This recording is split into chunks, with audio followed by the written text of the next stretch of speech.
Good morning, Liam. How are you? I'm doing all right. We're currently in the middle of an atmospheric river here in the Great Pacific Northwest, meaning it has Yeah, an atmospheric river just means it's going to rain a lot for like a week straight. So uh, we're on like day 5 of basically nonstop rain. Uh, 2 days ago, the Olympic Mountains to my west, mm, a part of it got 10 inches of rain in one uh, 24-hour period, which is equivalent to all of your super cool metric folks, 25 centimeters of rain a quarter in of a one meter. day. A quarter of a meter. That's because metric is nice Yeah, and likes to do things in logical, nice ways with zeros and hundreds. So, yeah, a quarter of a meter of rain in one day. And so, so everyone is getting flooded, but luckily I live on the top of a hill. But that is currently the happening is an atmospheric river and congratulations. coffee. Um, Reminds me of living in New Zealand in a way, where we just get tropical Mm, cyclones blow through, and then suddenly the next town north of the capital is inaccessible for weeks. But yeah, that sounds about right. yeah. So thank you for coming back. We recorded a whole nother episode, and on my side, technically the audio was quite poorly recorded, and it was a bit of a headache to listen to. And I think just also that we got to the interesting stuff after I hit stop recording. It's kind of how I That's felt. about right. Yeah. So just quickly reintroduce yourself for the people who've never seen the episode that wasn't released. Yeah. Hi, my name is Liam H. Clark. I am a uh, HEMAist, HEMA nerd. Been practicing for 9.5 years. I study 16th century fencing, usually the kind of works of Joachim Meyer. And I do historical archival research about 16th and early 17th century fencing masters as well. So I'm one of the nerds that does the sword in one hand and pen in the other kind of So nerdiness part of the hobby. so if you've been a sword nerd for 9 years, how long have you been a book nerd? A pin nerd? The research stuff I've only started at the very end of 2022. So I've been doing it for just about 3 years. So relatively recently compared to the years of fencing before. I started in 2016, so I did like 6 years of just sword stuff before I started picking up actual research things. And your research goes up on the Evergreen Fencing Substack, if that doesn't get washed away. Y- Yes, evergreenfencing.substack.com. I got all kinds of subjects of things. Uh, as What's the long as the latest servers article don't that get. went up, Liam? Because that went up this Yeah, week and it was super interesting to me. I posted an article yesterday about a fencing master who shows up in Strasbourg in the early 17th century. He and his brother appear and request to do some fencing in the town. And then a few years later, he's at a market selling booze, and a fight breaks out over someone stealing some socks, and he gets killed in the brawl, with lots of detail about his wife throwing herself over his body and being struck with a bill hook and all these kind of dramas that went on. And so this is kind of a pretty good illustration of my focus when I do historical research, and kind of what historical research in HEMA can be is Maciej Talaga defined it as microbiographical studies, which I think is a pretty good way of summing it up. I like to look up and study the bits and bobs about the actual people who were fencing back during the time that our books came from. So rather than seeing the books as holy tomes written by semi godlike Factsmeisters from the 16th century, I like to try to humanize them by just learning more about their lives and the trials and tribulations and the nice things that happen as well. So this bloke who didn't have a nice thing happen to him. Um, was he a fencing master? Was he called that, or is he just referenced as a Uh, fencer? they were called a fencer. a Okay. fector and a Frei fector. Okay. So So they have not called Fechtmeister, but Frei fector and fector. cool. And then a few years later, he's selling Miracle Drink. Yeah, basically like Goldschlager, vodka with gold flakes in it that they thought was a universal cure because gold is magical and does not tarnish. So if you eat it, alchemy. Um, and yeah, selling some booze. Somebody near his booth stole something in argument, and he got stabbed and beat up. And violence is one of those stories that tends to get lots of clicks and views. Mm. Some of my most popular articles are about brawls and fights because it's interesting and it's exciting and things. And But it's some noteworthy of my enough to get written down as well, right? Like, nobody wrote yeah, down the 20 times that he'd been running his stall and everything had gone great, and then he went home. Because yeah, that's, exactly. yeah, It's unnoteworthy, I exciting. guess.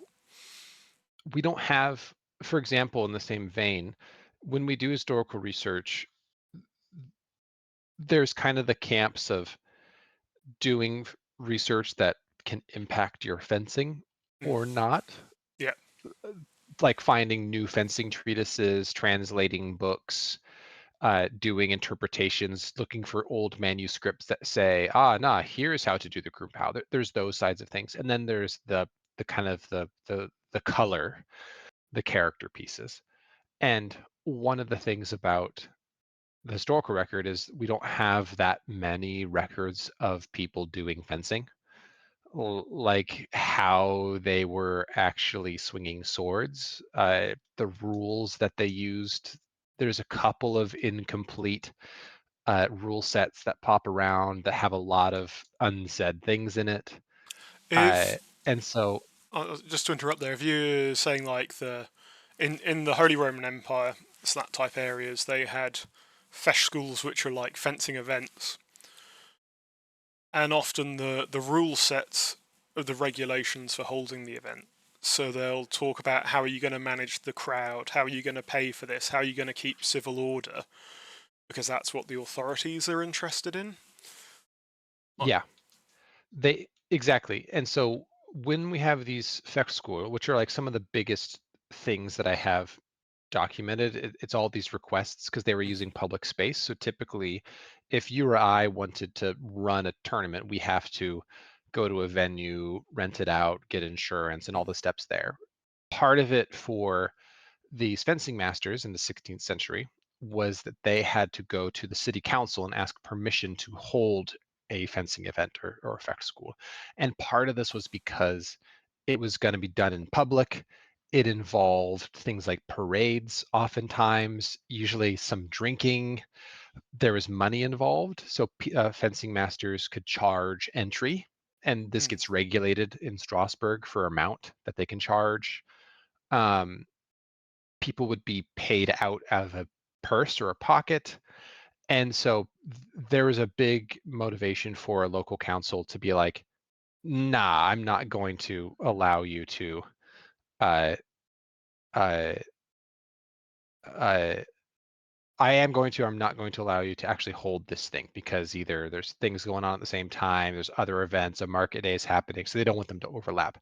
So there was a big push to make sure that things were orderly Mm. and no one was getting scammed and it wasn't happening during the sermons and the pipes and drums weren't too loud. You see stuff like this kind of Mm. all over the place.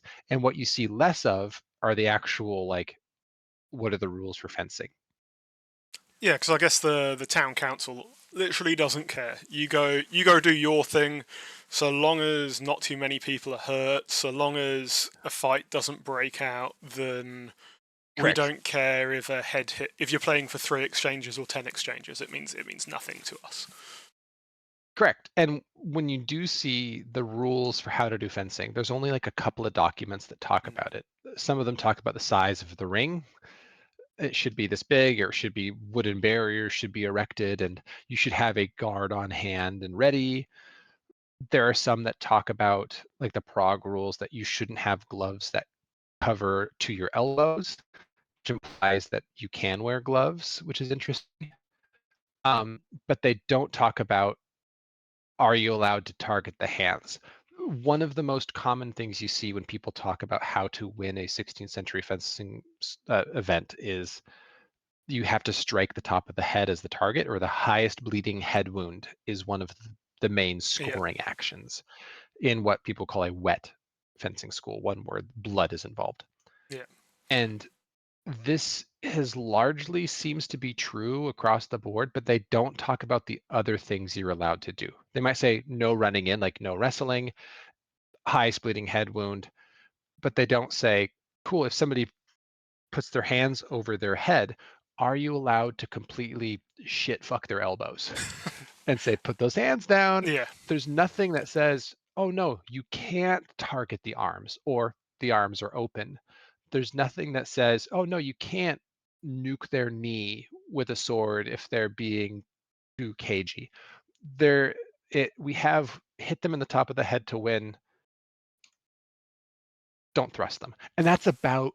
There's not a lot of detail, and so I, when we look at kind of the historical records for how to inform our modern fencing, there's a lot of artistic license Yeah, and that is largely either possible, which is fun, or it's not super clear but actually. I think a big difference between what folks back in the 1500s would have been doing and today is that they would have been very much aware of the social context that they're playing in, right?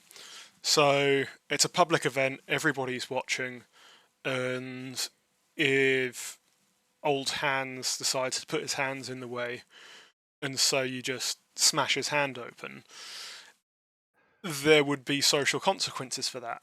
And maybe Yeah, some people will be on your side, maybe some people will be on their side, but it would effectively be a jury of your peers watching the fencing going on. yeah, and when you, one of the ways that you see people interacting the most with public records and fencing is through these requests for effect schools. Um, Joachim Meyer, who we have the big old book on, only requested like seven. I'm going to get the number wrong off the top of my head, but Less than he a didn't dozen. request less than a dozen. He didn't request that many of these fencing events when he lived in Strasbourg from 1560 to 1571 when he left to go and die. Spoiler alert for anyone who's not into Meyer Yeah. stuff, is dude croaks. Um, And how many did Wigan and Turns out, Brack do? His student who you've researched a yeah, lot. uh, yeah, Meyer's student who he taught fencing and made him a fencing master in 1563. Hmm. He croaks in 1583, so he has a 20-year fencing career essentially, and he requests 36 of these public fencing events. So double the lifespan of Meyer's fencing career, but more than triple the number of fencing events that he requests during that time. So he was way more active in terms of, I'm going to try and hold these events and so on. And so there's not a one-to-one parallel of the best fencers or the fencers who are the most famous or the ones who are openly or documented as fencing the most. Uh, like Meyer, we have the books for, we have 3.5 treatises of his, and there are a lot of people in the record who are documented as fencing more than him. Yeah, but they didn't Uh, write a book. but they didn't write a book. And that was one of the biggest drivers of why I got into research so many years after I started fencing. Was I have this sort of ick about seeing fencing masters as like gods and these mythical creatures. And I always do the stereotype of Americans love to put on an accent and call them like Maestro Fiore or the Factmeister Joachim Meyer. And it's an Americanism. Um, and that grosses me out. So the Mm. idea that there were other fencing masters fencing more, quote unquote, than Meyer was, but they just didn't write the book. So who were they? Were they interesting? What were their lives like? That So, was a big kind of um, hook for me.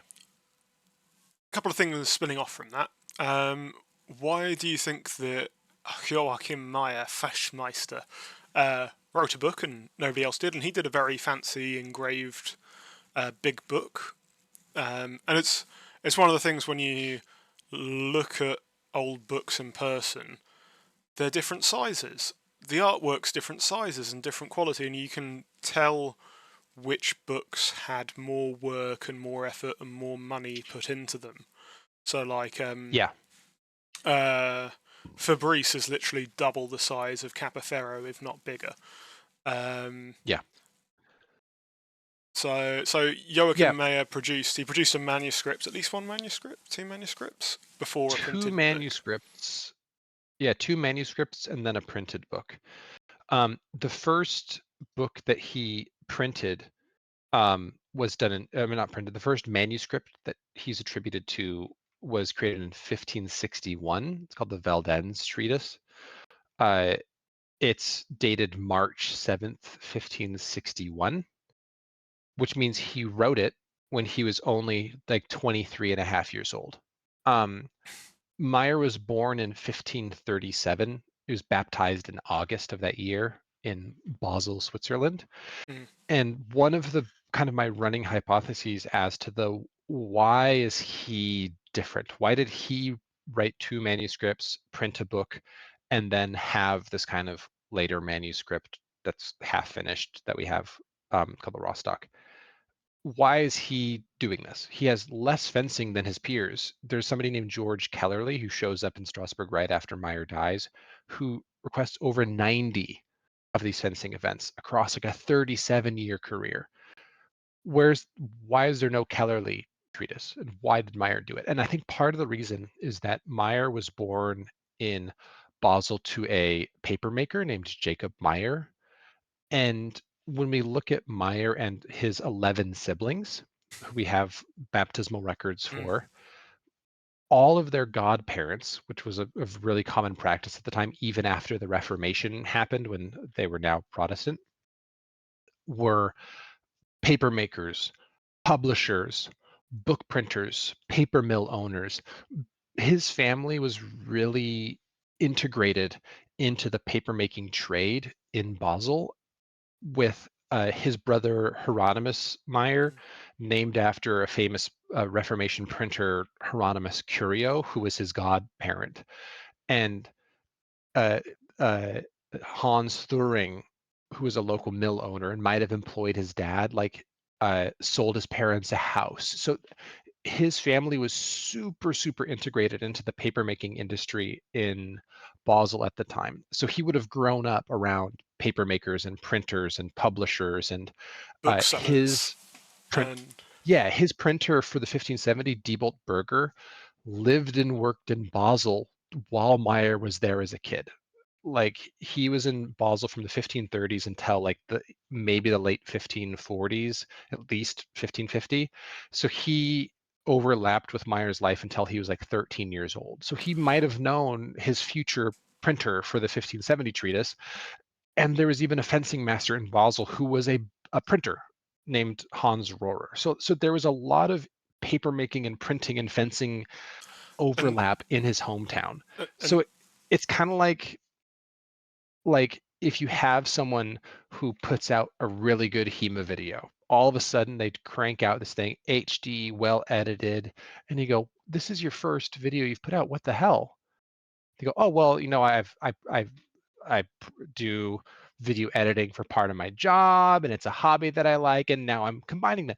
I feel like that's probably the same thing. He knew printers, he knew paper making, so making a book for him was less of a leap than uh, for someone else who might have been working as a brickmaker. Then publishing a yes, book would be a little bit more foreign to him.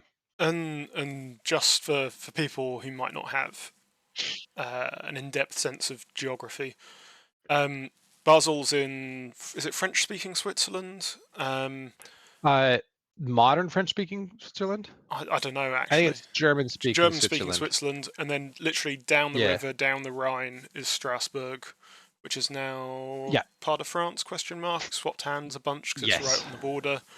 yes, it's Archives French, got and yeah, blown it's up in German-speaking Switzerland. Franco-Prussian, didn't they? Yeah. Yeah, I'll get to that. That's but yeah, it's right down the Rhine. Basel and Strasbourg were very well connected. There's an old wives' tale or an old adage that if you put a pot of soup on a barge in Basel, it would still be hot when you got to Strasbourg. Like they had this degree of connectivity where even though they're a ways away, like it was a massive highway down the Rhine. Um, so very well connected. So it makes sense that he would go from one to the other as well. It's not that far away. They're pretty. This, It's like popping right down the street, do, do, like Seattle and Tacoma, do, right down the I-5. do you know what, Liam? Like, I think that the cultural touchstones that people will be familiar with to describe this kind of relationship is a book that probably most of our listeners have heard of, called Death on the Reich, which is a role playing supplement for an English role playing game in which the party get a barge and travel around the empire. And, Nice. and Joachim Meyer could be one of those characters on a boat traveling around Yeah, to the next city. yeah, it's Um, true. Uh, yeah, there's also the stereotype that like we think of the late medieval and Renaissance period in the same vein as like the Dark Ages. We picture like Everyone's muddy, covered rutted in tracks shit. and people they're covered in shit. You're slogging through the mud down the road with a horse-drawn cart, and it's like that kind of miserable Game of Thrones look. Mm. Versus like, no, I'm gonna pay a fee. I've got a bag. I'm gonna hop on a barge and end up in Strasbourg in like a day. Like there's a certain degree of travel and movement that had started to become quite normal. Yeah, and we were talking And about so, apprentice journeymen on their vaults, their year of wandering about, building up connections. And actually, yeah, one of the little fencing tidbits that you provided to me was an Italian shows up in Strasbourg, don't they? yeah, we have Italians that show up in Strasbourg. We have uh, people from the Netherlands. We have Belgians. We have people from uh, Prague that appear. There's a lot of foreign students who come to Mm. Strasbourg as well because there's a large university. So there's like Polish nobles that show up and uh, Lithuania. Like there's this whole kind of central hub of culture and learning and trade, and so people come from all over. So So that's there's people actually from England that pop by too. um, that's a good. Sorry, I'm trying to get the idea of like a medieval English Barry drinking pints of lager on the Rhine out of my head now. Thanks. I Uh, like to picture he's like some Cockney thug who shows up, like, you what, mate? Oh, yeah, like Michael Caine showing up in Strasbourg. That's my horrible Michael Caine it's impression. perfect. Sorry. Never put yourself down, mate. I've So always used that you say my cocaine, and then you can say Michael Caine, and then you're good to go. Anyway, um, that's a good thing to talk about next. Was it's kind of like noblemen. So far we've talked about kind of like the urban um, craftsmen, kind of those kind of folks that were doing fencing. But Joachim Meyer, I don't know, did Wiggenbruck, did Kirkelo, did they have noble students? Um, yeah, that's a good point on like the idea of who was fencing back then. And all the folks we've talked about so far, name dropped, have all been kind of workaday folks, people with jobs. We call this people refer to them as like the emerging middle class. They're not like just the pure field workers, like peasants, as we would describe it. They're not the nobles in terms of these three, like the kind of the different stages. There's a really good Adam Franti talk about this with the different kind of stages of who is fencing, and it's basically everybody does it. Meyer was a cutler and knife maker. Brack was a tailor and later council messenger. George Kellerly, the most prolific fencing master in all of Strasbourg history, fencing over 90, was a cobbler. So they're they were all workaday folks who did fencing as a side gig. and And the nobility also did it as well because the goals of fencing were more diverse than kind of nowadays. If it's an athletic pursuit, it might be competitive. They had it as kind of similar to how we would picture like youth athletics. We do it Mm. to build character and gumption and bravery and teamwork and things. Like we have goals outside of you win soccer game as the reason to go and play football. Well, And what's the line? Like you keep your kids in sports, you keep them out of the courts. yeah, it's a way to kind of build character and things. And the same thing here. Some folks did get thrown in the can for fencing, but anyway. But the goals of it were this idea of you build bravery in your youth and good humanity, and you learn how to defend yourself, and you get to make maybe a little bit of money. So the goals of it back then were to get good at hitting people with a sword for your own sake and for martialness and all those sorts of things, but Maybe also even to kind of build. getting used to being whacked with a sword. Then, um, Yeah, like you got to get used to getting hit and then do things about it. So when the nobles were being taught fencing, many people, including nobles, were taught as children mm, starting off. We have a record of people who are like 8 years old starting fencing. Um, it was to build this character and skill set as part of a well-rounded education. So it was part of everything else. You learn your mathematics, your philosophy, and your fencing as part of it. And all of the treatises that Meyer created were all dedicated to different nobles, either as patrons or as oh, I've got this guy. Maybe he's one of the first ones for Meyer was George Johann I, the Count Palatine of Veldenz. Maybe he was one of his students, so he wrote him a book like, "Here's my treatise. Isn't it mm. fancy? Hire me to be your core fencing master." There's a little bit of um, bits and pieces there. I've got records of Wygan Brack also teaching nobility, and George Kellerly, his first appearance in Strasbourg is with a noble who he's fencing with. Um, and so there was this certain degree of kind of intersection of these two things, which is one of my most interesting kind of thoughts about fencing as a vocation, especially for this middle class, shoemaker, tailor, cutler. Their fencing added to them a certain degree of social mobility that I haven't seen well documented with other folks. Yeah. Like, cool, you're a tailor. All of a sudden, you have the Prince of Lithuania as one of your students.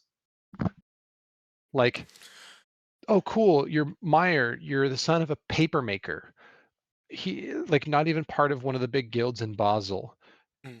Great, you're a fencing master. Suddenly you're dedicating treatises to nobles and being hired as a court fencing master by William Albrecht Mecklenburg. Like there's a degree of social like bang, all of a sudden you're interacting with a different class that came from being a good fencing master, which I think might have also been part of the motivation of doing it. Yeah, and If you want to kind of if you're a wealthy aristocrat caught in sort of all the political intrigue, and here's somebody who's competent, who's not otherwise engaged in these these politics going on, and you think's pretty trustworthy. Why wouldn't you hire them to be some muscle? It's better than somebody that might waltz off after inheriting some land somewhere.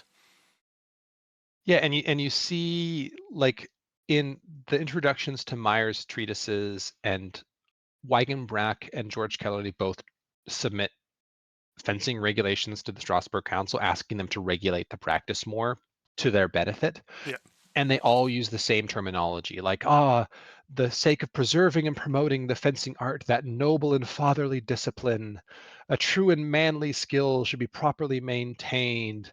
And it's the knightly art of fencing, many honorable masters and citizens, and it's the So it's bravery. Like they all talk about it very flowery terms and as part of their kind of yeah, hire justifications. me. And are those Yeah. like pro forma almost? Like they're not inventing these descriptions out of whole cloth there. That's just kind of like the way that the language that was used to describe fencing. The language, it's pro form. It shows up a lot. A lot Yeah. of the same terminology appears in all of Meyer's books and in Brack's. submissions to the council and in Kellerly's and in other books about fencing at the time, called like the Ritterliche Kunst des Fechtens, like the honorable or knightly art of Mm. fencing, and Manliche Kunst, the manly arts and things. The language that they use to kind of bolster and talk about fencing is copy pasted across all of them. Alright. Um, Alright. and it was one of the things that kind of they used to promote and kind of flex their practice. There's two more things that I want to talk about. Well, I want you to talk about, to be more precise. And the first one of them is kind of like in terms of promoting the art of fencing, or kind of like how that fencing culture was regulated in Central Europe. What do you feel was the role of the Marxbruder Guild and the various guilds? Yeah.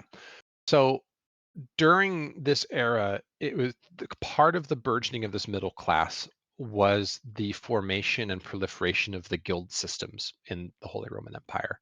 So inside the cities, there were all these different guilds that controlled the trades.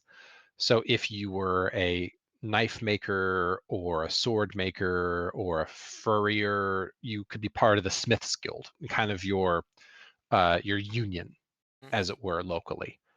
And this was the case across all of these city states. They all had their own guilds that controlled and regulated and advocated for their trades to city councils and things. There was a fencing master and Marxbruder named George Frieder, who became kind of a big deal in the Brickmakers Guild in the Zieglers in Strasbourg, and then his son inherited that role and did it for years. And they would do things like, we want to get our taxes lowered or change these regulations about their trades. And with that, in the 1500s, the 14th century, I always do that. The 15th century, golly, the 1400s, 1400s, the 15th? 15th century, Yeah. golly. There was a guild that got started in Frankfurt called the Marxbruder, who was that trying to attempt that same process of have a centralized place for the advocacy and regulation And of their trade. qualifications. Yeah. Yeah, legitimize fencing by having uh, uh, a Guild. structure around it. It's kind of like ARMA in HEMA terms, or if you had a HEMA gym that's like, we have our instructor regulations, and like they had lots of rules and stuff around it. Mm. Nowadays, we kind of shit on that. Of if you have a club that's like you have got belts and names and Yeah, but titles, a lot but of people kind of go, "Eh." obviously there's something there that appeals to some folks' psyche. Like you only have to look at how many Freemasons halls there are in the world. That some people. Exactly. We love that sort of thing. Yeah. HEMA is unique in that we hate it for the most part. There's a large culture of rejecting it, Hima's and a you go to libertarian dream, man. It's you it's go kind of to like other organizations like Kendo, it's like, cool, how many Dan do you have and how many rules are there about getting up to mm, Dan? Like to get the highest level, you have to be like 90 years old. Like there's so many actual, and this was what got implemented in the 1400s was this kind of regulations and things around fencing with the Marxbruder Guild. Their goal was to regulate and certify and have a bit of monopoly. legitimacy to the fencing trades. And my kind of hot take on the Marxbruder is they seem a little bit neckbeardy, to put it stereotypically. They have all these regulations and things, and we have lots of Marxbruder who show up. But fencing was extremely prolific across the Holy Roman Empire. And I've seen a lot of examples where like people don't think about the Marxbruder at all. There's no the regulations that show up in the Hans Metal Fecht book, which is a Mhm. big record of who was made master and what are the regulations. They aren't reflected in a lot of the cities that I've seen. Um, it seems like a pretty small organization or a guild in another city trying to regulate practices in other cities, And which a lot of guilds were very local. yeah, and you literally had to travel to Frankfurt to get your certificate to join their Yeah, club, right? Which would have yeah. been a barrier And to entry. yeah, we do have records of quite a few of the fencers who appear inside of the Hans Metal Fecht book, this book that has again, the regulations and a list of people who were made master And over the years. they're armor makers, and they're all this kind of stuff. Yeah, we have 2, 3, 4, 5, 6, 7, 8, 9. We have at least 9 people who appear in that book who also appear in Strasbourg. A few of them Okay. as citizens and locals. Yeah. So there were Marksbrüder present in Strasbourg, and only one of them seems to kind of follow the Marksbrüder regulations to a T. This guy named the Hermann Weiss. Is he the fellow who He kicks has, off? yeah, he's a little bit of an asshole. I called him In the hard fencing? ass fencing master of Strasbourg. Uh, there was a guy named Peter Denser who later became a master of the longsword, and he tries to request a fencing school, and Weiss says, "Hey, you're not allowed to do that. He is no Nine, master." And nine, he says nine, this, nine. yeah, he is no master. He shall not hold a fencing school. And the council agrees with him and says, fine, sure. Yeah, he's no master. He's not allowed. So there's a regulation about who gets to do orders of fencing Mhm. schools in the Marksbrüder regulations, and that's the only time in over 60 years of records that I've reviewed of any time the Strasbourg Council ever listened to a Marksbrüder went, yeah, sure. Like the regulations out there about who gets to fence and when just don't get followed Mm, until later on when other guilds start to pop up called the Federfechter guilds, and then the Strasbourg Council has to go, all right, boys, take turns. And that's about the most that they end up yeah, doing. So the Marksbrüder Guild was this very official looking thing. People show up with the titles of the Marksbrüder in the yeah. Strasbourg records all the time for like certified master of the longsword and Marksbrüder, but not everybody does. And the regulations reflected don't get reflected in the Strasbourg records that much. So there's a degree, I think, of, hey, you have your cool Marksbrüder badge that you get to walk around with, and a lot of people kind of go, cool, and then they keep doing fencing in their own kind of way in space. So yeah, the way that they actually regulated fencing, the reality of it is less clear, but it seems like it's not quite as tight of a grip as some folks would hypothesize. And one of the fencing rules, I forget which one, talks about who'll provide the fencing equipment for an event. So which ones will be Mm. made of wood versus which ones will be made of metal, and so the cutlers will make the metal fencing swords and that kind of stuff. Yeah, And then the Marksbrüder is kind of associated with only being masters of longswords. Is that right? Or am I pulling it out my butt? they they have a lot of things that they regulate on. They talk about being trained in like the dagger and the dusak and the halberds and longswords. They have different titles, and one of the top titles is certified master of the longsword, like Angelostermeister der Langen Schwerts, which is one of the ways you can tell if someone's a Marksbrüder Mm. is they show up in the Strasbourg records with that title after their name when they request a fencing school. That seems to signify kind of like one of the top tier Marksbrüder ranks is the certified master of the longsword rank, And but they did fence with other weapons. isn't their kind of curriculum, well, not only remarkably easy to pass from what we could tell, but isn't it sort of Yeah, based on the Johannes Lichtenauer longsword system? yeah, yeah. The Marksbrüder test that's outlined inside of the Hans Metal-Fecht book is pretty ridiculously easy. It's like, do you know basically the Meisterhau that Meyer would call them, or the yeah? Do you know Krump, Schiel, Scheidel, Twer? Uh, do you know your guards?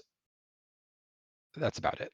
So there's not a whole lot of detail in the actual regulations of how to get there. To Hans Metal, how to actually get certified in Yeah. it. Like, it seems pretty easy, and it came with a nice little fee which you had to Yes. pay, and that seems to be one of the overarching themes of the Marksbrüder regulations is money.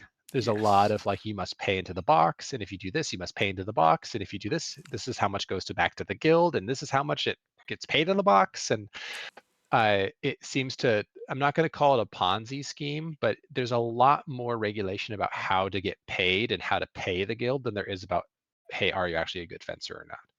I guess that's one of those organisational inertia things, right? Where why form a federation? Well, if there's no Make a financial little bit of benefit, scratch on the side. yeah. Yeah. Oh, we're gonna make this brand. You know what? I was thinking that I Yeah. would make like a modern Marx-Bruder Guild. It'd be a fun way to kind of bring people together. We could recreate the tests from the Mm. 1400s. It'd be a good way to kind of have an international, fun little badge that you could have, and maybe give people aspirational goals. Also, I'm going to include a low annual subscription to it. And no, it's just to help fund things, but yeah, it's totally not going to get scraped off the top by me. Yeah. Sound good? Marx-Bruder nowadays, like it feels a little bit like that. But Um, that's one of my that's more of a hot take with research people go, man, but the Marx-Bruder, it seems a little bit scammy in some ways. the All right. What else did I want to talk about while we're here before I get involved in politics and modern humour? One of them I think was uh, Mayer's text. It starts with the longsword, and he's doing his own little bit of Hema archaeology into how Hmm. longsword used to be fenced with thrusts and stuff. And then that's about as far as anyone gets with the text itself, right? Nobody reads the Yeah, rest of it, yeah. myself included. Myers 1570, and one of the things that makes it interesting and unique for its time especially is that it's mass printed, so there's copies and copies and copies and copies of it. It's not a single manuscript that somehow got saved. um, and it is explicitly trying to be an educational document. It's trying to write things out in a way that is more like a textbook than previous manuscripts were. Mm. And um, uh, there were some that tried to be educational, but they were still filled with prose. Like Fiore de Libre has stuff where he tries to do progressions in it, but he still includes lots of language like, I am what takes the strike from above. And it still has some poetry in how it's written. Meyer's a lot more dry. It's still a 16th century writing, so it's still hard to read and not exactly clear, but he's attempting to kind of have something be progressively written. And part of that is he buckets teachings around weapons where he thinks that they'll be best taught. So he starts with the longsword and he talks about here's the parts of it. These are the quillions. He names quillion's handle, and which is something that doesn't happen often in previous books. He groups things based on here are the guards. I'm going to name them and describe them in a row. Which is Here are very the unusual. cuts. Well, it's the opposite of early It's Lichtenhauer. Yeah, it's not kind of just having things pop up. We're going to talk about Vom Tog, and then it's all Vom Tog. Then it groups things at the front. Mm. It tries to define the terms, and then use the terms later on. And then he abandons using the terms later on and starts to, which is still 16th century writing and stuff. Where he's modern, you would say, "Cool, this is what a proton is," and you define a proton, and now every time you just use the word proton in the textbook, and that means that definition. And he just says, "Cool, this is what a Grundhauer is. Here's the definition," and then just uses the definition over and over and over again instead of the shorthand. Um, so the longsword, though, he builds the Mm. structure of how he teaches it. He talks about how to use the plays, like they're educational tools. They're not meant to be Well, simulations of combat.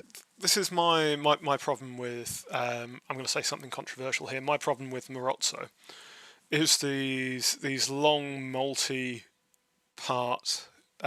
multi-action kata where it's like 5, 6, 7, 8, 9, 10, a million fencing actions strung out and only from one fencer's perspective.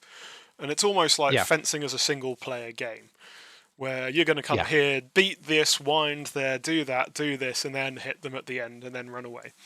And yeah, that is an approach to fencing that, or a way of thinking about fencing that I really do not enjoy. Does it yeah. get And better? Meyer does some of that as well. He doesn't always do it, but he does do some of that. I think partially when people read his plays, they say like, "Oh, cool, this has 8 actions in it. This is so dumb." He explicitly says that these plays are not meant to be one to one how you fence. He uses his analogy of letters and writing and spelling. and that if you want to write a sentence, you need to know all of the words. And if you want to know all the words, you need to know all the letters. And when you write a sentence, you don't use every single word and every single letter, but you need to know them.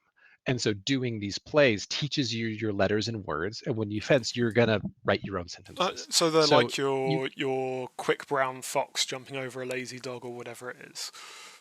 yeah, if you look at one of the ways that I teach interpreting Meyer and doing interpretation in general is take little brackets and parentheses around parts and say, what is it teaching you?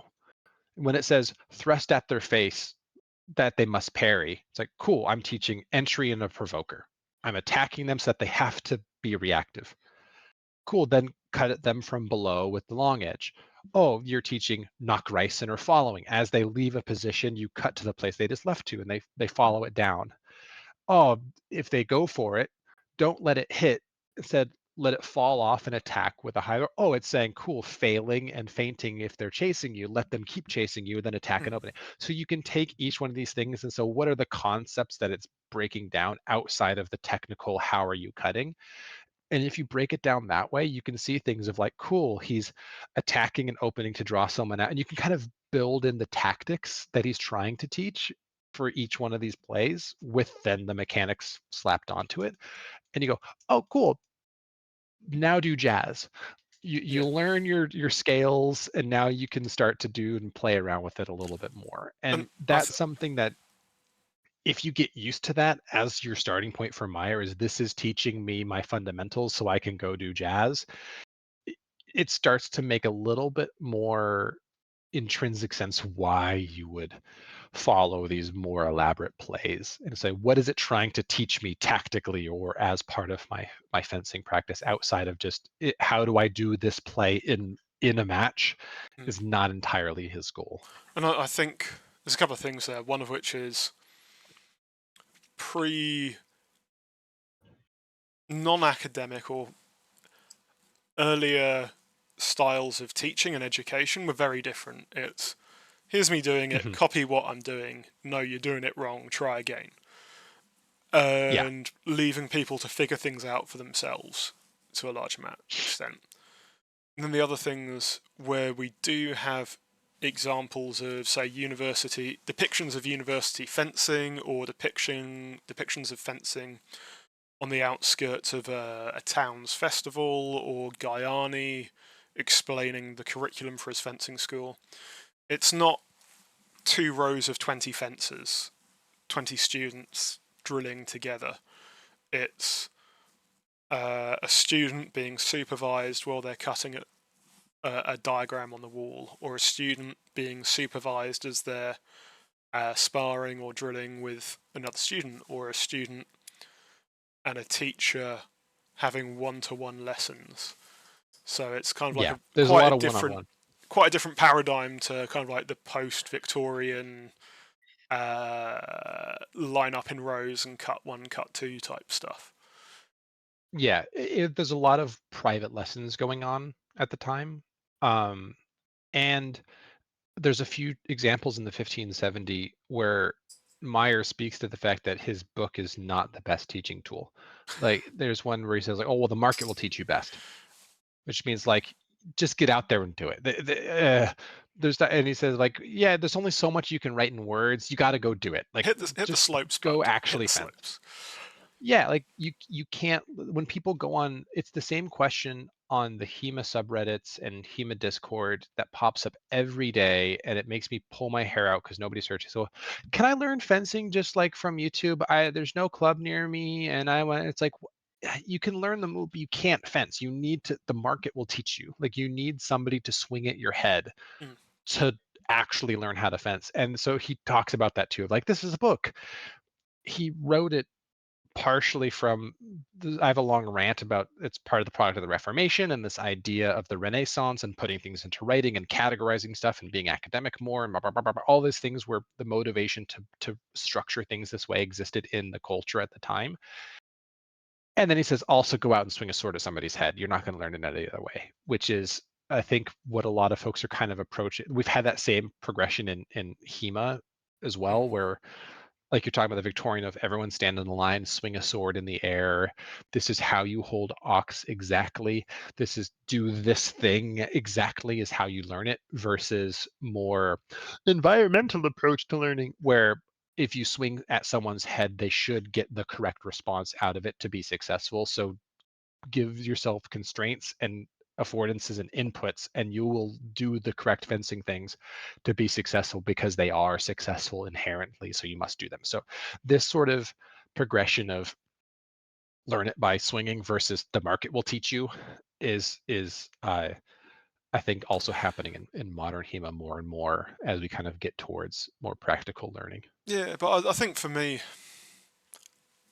the one of two of the interesting things about HEMA. One of them is that we have the books. Um, we're an evidence-based practice essentially. Um, then the other thing is that we're inventing the games that we play as we go along. So Yeah. if you get into epee, there are the rules of epee. You can just plug in and fence and get good or not get good, go and find a good coach, whatever. But Mhm. the game that you're playing's only going to have very minor variation over year. Whereas sorry, you've got to go. Oh no, I thought there's something. I Okay. do have to go soon though. Yeah. Whereas in HEMA, like we're designing the games that we compete in and that we play, and Yeah. those games should, or depending on how much emphasis you want to put on the H in HEMA, right? Those games should be influenced by what people were doing in the past, or are we just inventing new games? Yeah, my hotter take is the games that you play in modern HEMA should have clear criteria for success, mm, like clear ways to do things that match the expectations of the evaluator. This is all, I have a master's degree in curriculum instruction. This is you're a clear master, criteria for Meister. success. Yeah, clear methods for feedback and ways to let people know if they are matching those criteria for success or not. And then really clear ways around like the what nots to do that inform the criteria for success. Like, so it's not like how to score points and how to win is part of that, but also like the reasons why you do those things being uh, uh, things that you can match. And if you match them, you will do better than your opponent. And you can have those be historically informed. People that do VEX school regulations and Mm, rules, they try to recreate it. Say top of head target only. We can't cut your head open, so it's just hit them on the top of the head. Um, but if the rules and regulations are unclear or I don't have feedback, like continuous fencing is something that I tend to not enjoy very much, where there's no halts because there is no feedback for if you are being successful or not. So you can't tell if cool did those two hits count when they hit me back on the third one. And there's often a bit of wiggly woogliness where it's like you complete your test and then you get it back at the end. It says you failed and you go why and you go it's not a very good way to learn and know what you're doing. So no matter what game you play, if you have clear criteria for mm. success, clear feedback to know if you're getting them or not, and then rules and regulations that inform those things ahead of time so that people can like understand them. Oh, and inter-rater reliability, which is like if you handed those rules to another person and they showed up, could they get the same conclusion as you? Yeah, Or are your rules so wiggly woogly that if John gets it, he's gonna go, nah. And if different Billy gets it, vibes, he's gonna different go, yeah. vibes. Yeah, how much does that inform it versus can they be more objectively evaluated? So is inter-rater reliable? Okay, yeah. Um, I think for me, good fencing is reliant on fencing only makes sense in its like context, whether that's a social context or a material context. So if you have a game that rewards thrusts very highly in longsword fencing, you won't see Joachim Mayer's particular fencing necessarily be the optimum strategy. If you ban, Unless somebody read all three of the primary weapons, which he says, I'm going to teach you thrust in the rapier section, and you can do it wherever you want, then they'll be really good at it. this is the question though, right? So So, but would you see necessarily Mayer's longsword fencing show up, or In my opinion, yeah. If you're a real Meyer geek and you do the whole thing, one of the things that Meyer says is like, I will teach each thing within the weapon where it's most appropriate, but the lessons are applicable across all of them. And he says, don't fence in longsword. And then like one of the first plays in longsword involves thrust at their face, and it's like, yeah, so there's a certain degree of like, that happens there. If you take his word on each weapon can be yeah, applied to all other things and they're all concepts, then all the stuff he teaches in Rapier is applicable, and it teaches really good stuff like how to turn cuts into thrusts and thrusts into cuts. So things like cool cut at their face and then just whip it into a thrust at their face, and it's like these practices that actually pay off tons. Like I've gotten much better at thrusting when you read the Rapier section and go, cool, how can I do that here? um if somebody gets really deep and does that side of it, yeah, you're going to get good at thrusting. If you're at a club that wears only masks, no gloves, no gear, thrusting's not allowed because they really dig into that only longsword section where it says, we Germans do not thrust anymore. So you just don't do it. You're not going to be as good at it as the dude's bouncing on 2 feet and doing longsword epee who's going to nuke you because his range and measure are great and doesn't touch Meyer at all. They're going to be not as good at it. But if you do Meyer right, in my opinion, yada yada yada, highfalutin. Am I allowed to say that yet? I've almost done a decade of it. I you're Then older I than think you can get 23, really good right? at wrestling. Sorry, You're older than 23, right? I'm older than 23. I'm older than Meyer was when he died. So I've outlived him. Eat it. I got antibiotics. You don't. Get Uh, wrecked. I've not been fencing as long as him. Maybe. Yeah, Uh, but then I so probably have. I'm what's it, 2009 to 2025, so 16 years. Who knows? yeah, maybe if Meyer started when he was like 7 or 8, then he's still got a couple of years to catch up on. Yeah, But we're getting to the point close where what I did a interview with Guy Windsor that got published last month, yeah. and the title of it is you are Fechtmeister too, and part of my idea is that a lot of people did fencing. Way more people were fencing masters than we like to think, and they weren't special. They were us. Like you would probably qualify. I would probably qualify. Thousands of people in the world right now would qualify for it. It's not some highfalutin thing. Yeah, Um, and but yeah, like I don't know, there's the Tedeschi that I looked up with Joshua Weiss, who travelled around Europe for 2 generations, earning a living off teaching one disarm.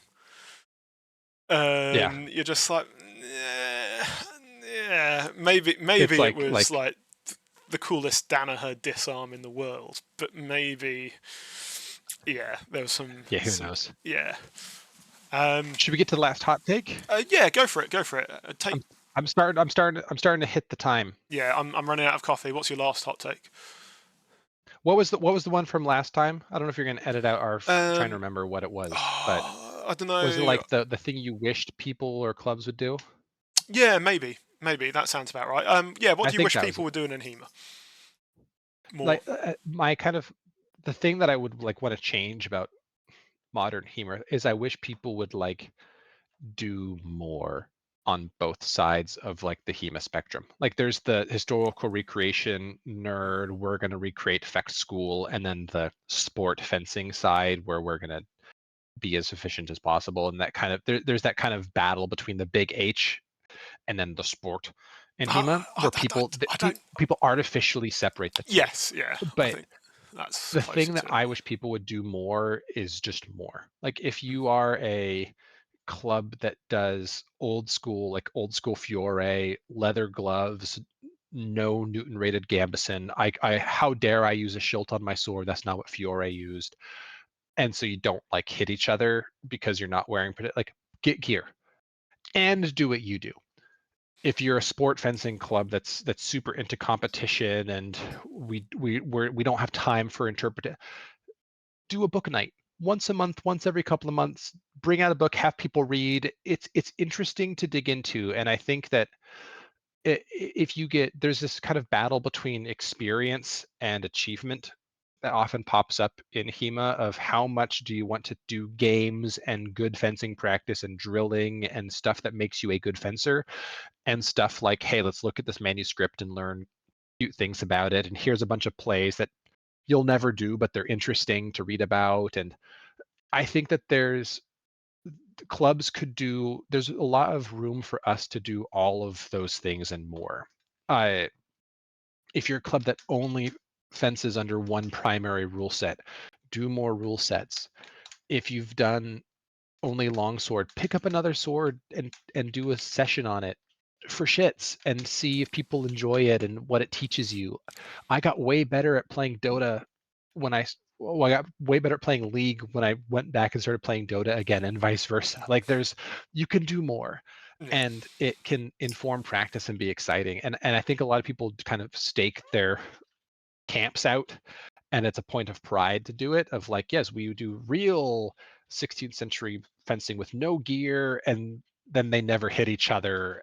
And I'm like, put some gear on and do that if you want, you're still allowed, but also do the other thing and see how it can build your practice up. And the more I see people kind of draw those lines, the more kind of like I've gotten more and more cynical and dismissive of kind of going, yeah, sure, that's stupid, like, ugh, oh, you do that, put a mask on, dude. And I kind of get a little bit irked about it. Yeah, I know, like, a bit of me feels that there should be space still to do Swordfish 2015 if that's what some people want. Still play big after blows. But yeah, like, it's 2026. Do more stuff. Yeah, Try dressing it's up. this Try the elf shoes. Try it's this double-edged sword. researching.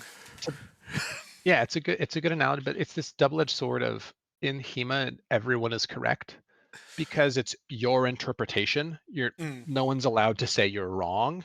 You can argue about it forever, but every club has their system and so they are correct. mm. If you go to a club and you don't like how they do things, there's no like respite or no kind of fallback on, well, they're doing it wrong, unless they're being unsafe and like trying to punch you in the face. Like, there Or are, nonцing their students or what have you. Like, there's yeah, definitely but even behaviours that they would say, need to be well, unacceptable. we yeah, but they would say, well, we're teaching true martial art and true fighting, not just sword play and fencing. And so who says they wouldn't? So even they might say, no, no, we are correct in this. So there's this really big bucket that we draw of, if you do HEMA, because we're so unregulated, no one is wrong.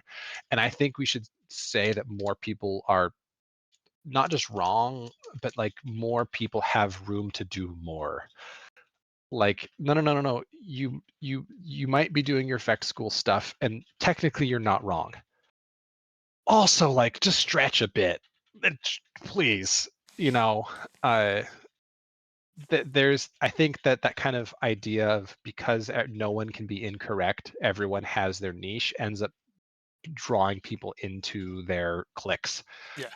hard. And so I just wish that the HEMA everyone is correct because it's HEMA thing would kind of get less emphasized. Yeah. My HEMA hot take is that people should cite their fucking sources. But and that's why you're on this video, because you do. If you are interested in sources as well, on my blog, evergreenfencing.substack.com, Evergreen Historical Fencing, brought to you for free through Substack. Do you not have All a of my work Ko-fi, a is, GoFundMe, a Patreon? I have a buy me a coffee page if you want to buy me a coffee, but it's totally optional and it only shows up in like a link at the bottom of articles as like I feel awkward about asking for money. But all of my sources are, everything's open source. Everything in my articles you can access. Look at the translations, transcriptions, look at the primary sources. I don't cite things in footnote because I'm lazy. I just link to the primary source because it's all digital anyway, so you can see it yourself. And so if you're interested Which in is great any of it, until the permanent links aren't permanent anymore, right?